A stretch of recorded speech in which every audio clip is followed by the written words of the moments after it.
Hi friends, welcome to Andy Bricks and a look at Lego Star Wars 7115 Gungan Patrol. This came out in 2000, had 77 bricks in it.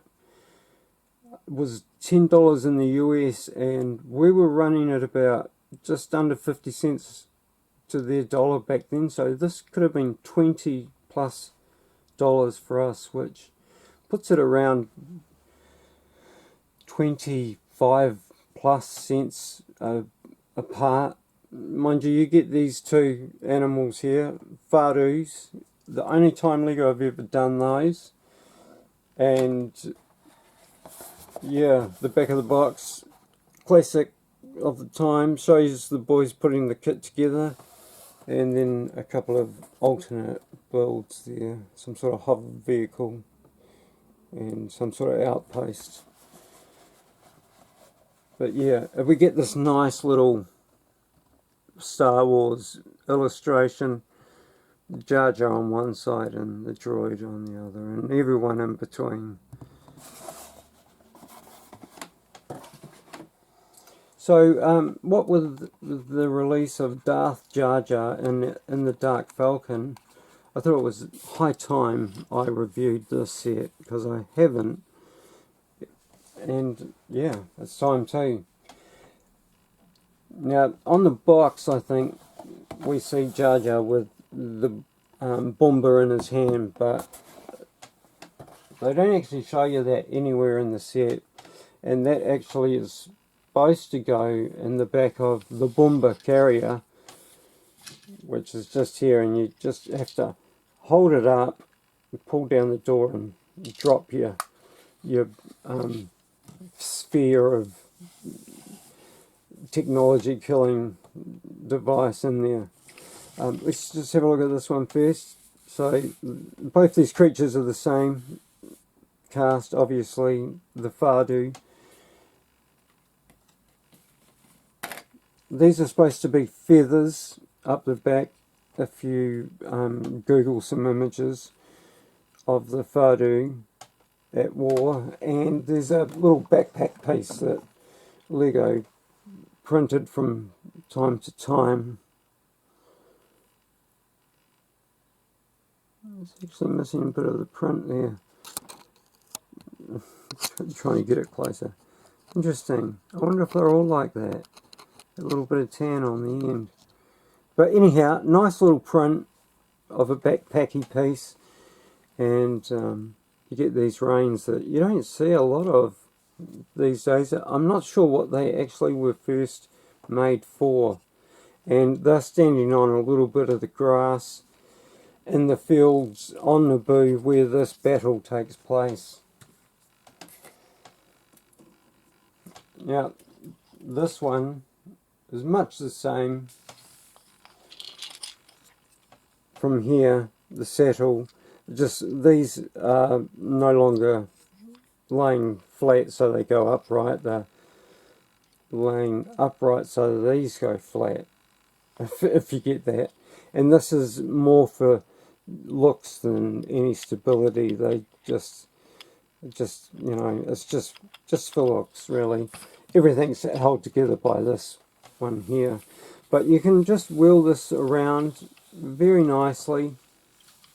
I don't think it would have ran that fast pulling this.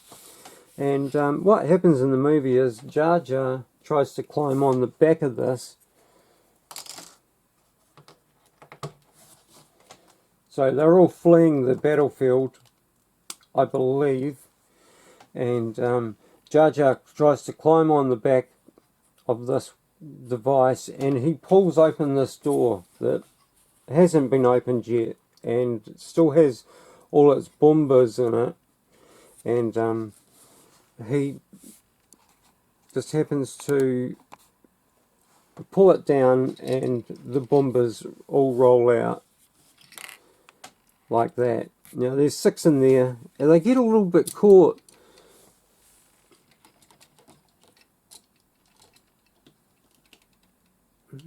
Haven't had that happen before.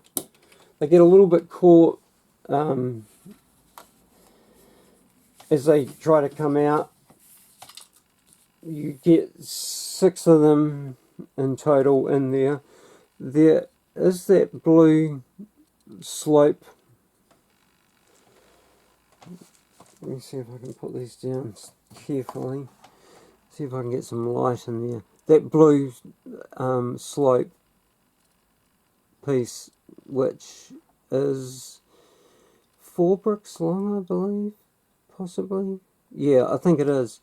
It's a very mild slope, and then it comes up against that grey hinge piece there, which is actually higher than the blue bit, and they get a bit stuck on that. But yeah, you know, it's for the kids, so I'm sure they could work it out. And there's only one way to really reload it, and that is just to pick it up and dump them in there. Not sure how I can show you this happening without me losing them all. I don't even know if I'm on the camera. Sorry if I'm not. But yeah, they just all go in there.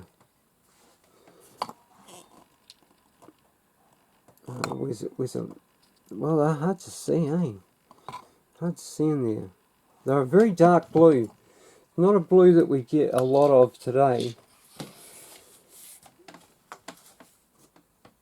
Now Jar Jar, he came out in 5 sets. 2 this year, 2002, and then 3 in the year before, 1999, which was our first year of Star Wars Lego. And then we didn't get another one until 2011, and he had been printed by then, so he lost the shape of his eyes. They got printed on. That is all much the same, and it's printed now though. But yeah, they did smooth out this cast for 2011. But I'm pretty sure it would have been much the same. Now I'm very lucky to have gotten this in the condition that it is in, and his top just looks fantastic. Nothing on the back, as you could imagine, for the year, and it's the old grey colour as well. This grey and that grey actually look a lot better than what they can do today. Or is it just the stickers that they have trouble with? Now this is just a soldier, apparently. It doesn't actually say that. The only person that's named in the instructions is Jar Jar. But we have the kite shield, which is generated power thing that they light up. It's not a solid piece of shielding like a typical shield that we know of in our world. This is an electric shield, much like the shield that you know, like Bo-Katan, the Mandalorians wear on their wrist that lights up a little round shield. Like Steven Universe's Rose shield, except it's stuck on their wrist. Both of them come with a spear, and just one of them comes with a shield. Now this one's colour's a little bit much to be desired. The head is the same as Jar Jar's, as you would imagine. And the arms are Jar Jar's colour as well, but man, that green is very green. Now I really like the print on this one, but yeah, the green's a little bit... I'm not sure why they went with that colour. Honestly, I don't think any of them are this bright in the movie, but yeah. Lego were not quite, you know, like they get Jar Jar right, but they wouldn't get everything right back in these days. You know, hence we had a Jedi unnamed, and he ended up being Jedi Bob, thanks to the Lego community naming him. But, you know, that sort of thing was going on, so it didn't happen a lot, just a couple of times.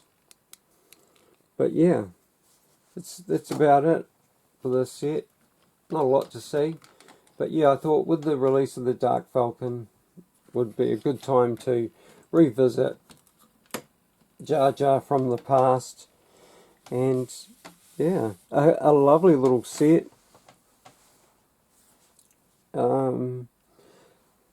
Goes from anywhere from $70 to $100 new, and you could possibly pay up to $70 for it in this condition as well. I don't know what I paid for it, and yeah, I'm just so happy that it's a great little build, and very tidy, very tidy. I was very lucky to get it in the condition it was in, because a lot of these things have, you know, been in kids' hands, so they don't quite last. Especially the gold prints, like on the shield and this chap's torso, the soldier's torso. If that's the gold that I knew from the 80s, it would wear off, like on the space logo. But yeah, it's the instructions are not like you see today. Oh, there's Jar Jar holding one of those things there, so they do actually show you that. But here's the front page, and it's just Jar Jar's named, which is really strange. They didn't even just call him a Gungan soldier, you know. There's those feathery things at the back that we're using these poles, pipes, whatever they are, today. There is a couple of leaflets in here, one with Mindstorm R2-D2 on it, and another one that shows you a few Star Wars sets, which is really nice. These bits of paper that they used to give us, they used to suffice me when I was a boy. And yeah, thanks for watching, guys. I hope you like that one. I think it's very cute and appropriate that we looked at it today with the release of Darth Jar Jar. I would like to see this set actually remade, because they've only ever done it once. There's no posability within these Fardu animals, which I think that's what they're called, F-A-D-U, Fardu. And yeah, thanks for watching.